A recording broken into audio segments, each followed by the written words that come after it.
Heyo guys! Now it's been quite a while since I've told a story quite like this one, so sit tight because this one's gonna be a wild ride. They say you shouldn't lose your passport when you go on vacation because, well, you're practically screwed if you do. And well, that happened to me literally 2 months ago, and things got pretty bad. So I hope you're excited for this brand new story. However, before we get into the video, just quickly allow me to introduce today's new sponsor. So guys, I've been receiving a ton of messages asking me what programs I use to make these videos on. And I know a lot of you out there want to one day become YouTubers yourself, such as yo boy. Which is why I really quickly wanted to just bring to your attention an amazing editing program, very easy, very simple to use, that I have been using myself for my videos.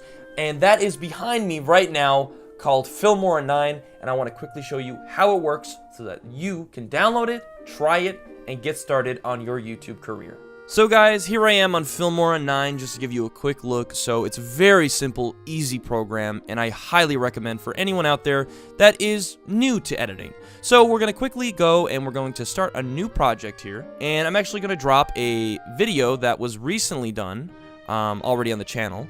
But I have the raw footage. So essentially what we're going to quickly do is we're going to drop it in right here. And as you can see on the timeline, very easy, very simple. You've got all of the tools up above the bar. And what we're going to do is we're going to quickly cut this just to show you how easy it is. Bam. Look at that. Already done. Delete. Very simple to cut and splice through clips. And just to show you what else you can do here. So besides just the audio, besides just the visuals, we're going to drop in some music real quick. Simple, easy, drop it down here. Simple and easy. And all you need to do is just adjust, just like this. Let's add some effects. Oof. Ooh, how does that look? So let's turn the volume. All right. So we turn the audio down. And we're gonna take a look at some of the effects. So let's take a look at the bad sick. Whoa! Check that out. Oh my goodness. And let's remove that. Let's try some other stuff here. Let's add this effect.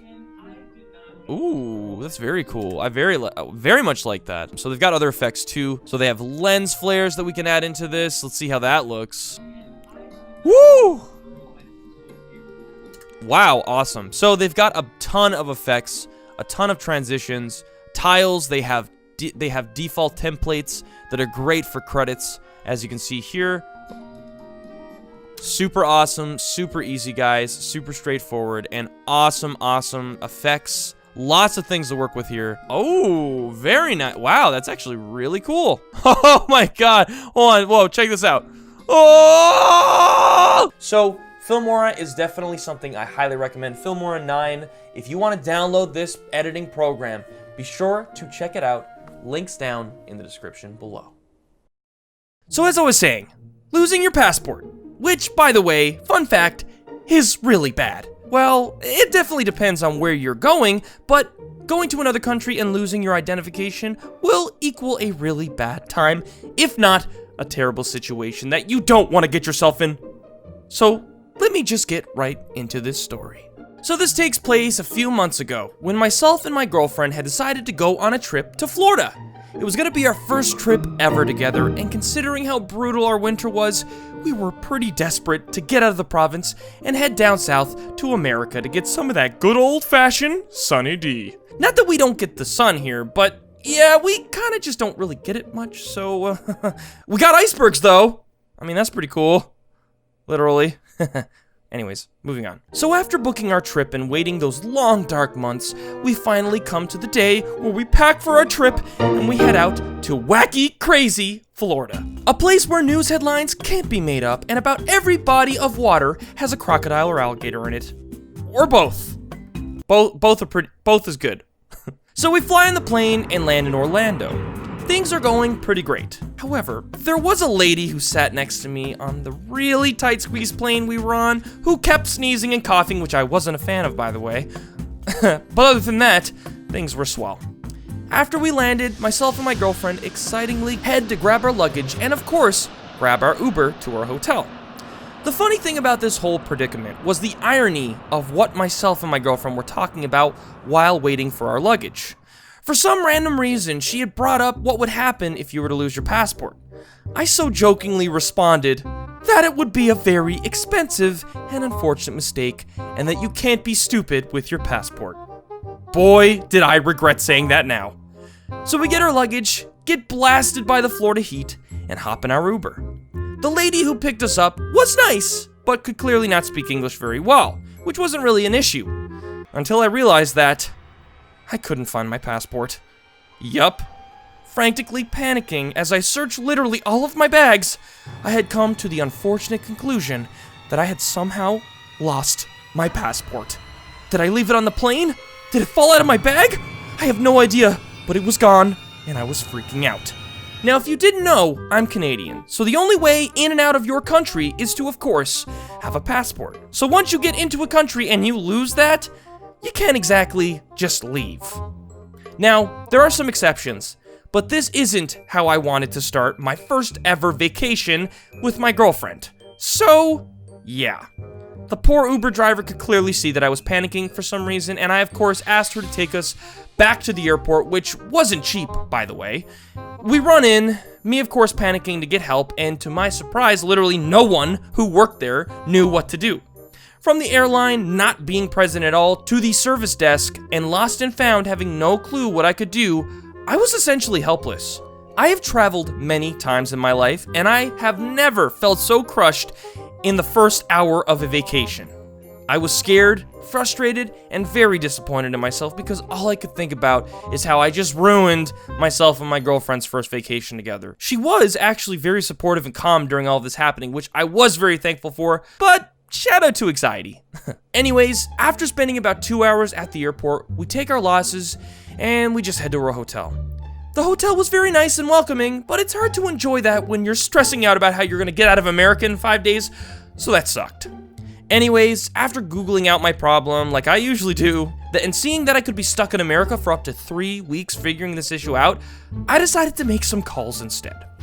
Now, first off, this was one of those moments in my adult life where I felt compelled to call my parents because I had no idea what to do, but I also wanted to prove to them and myself that I could get myself out of this situation without their help, so I held back from letting them know.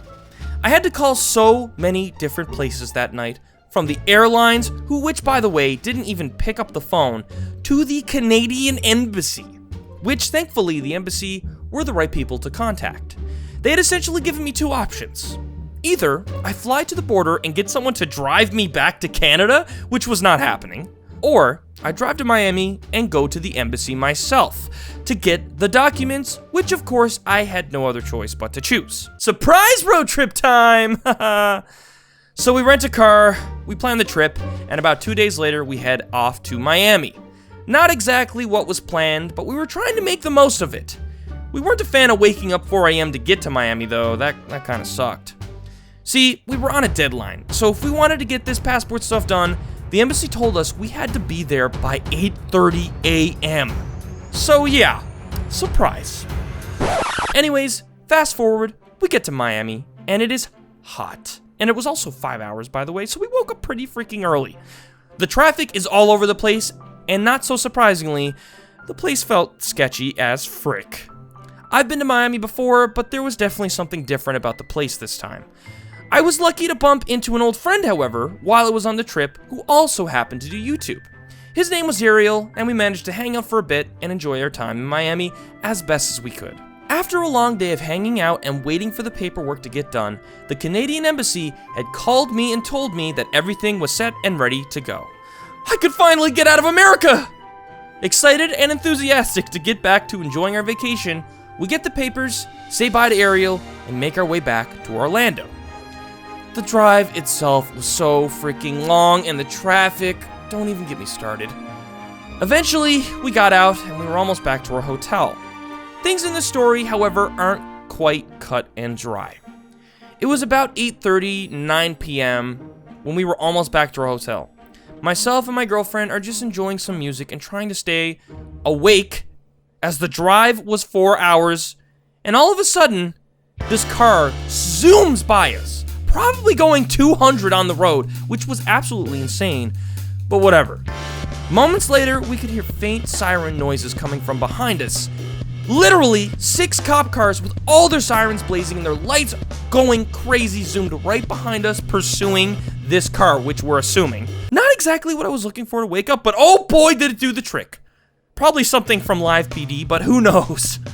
About 10 minutes later, we had seemed to have caught up, and the car that the police were chasing was in a ditch, destroyed.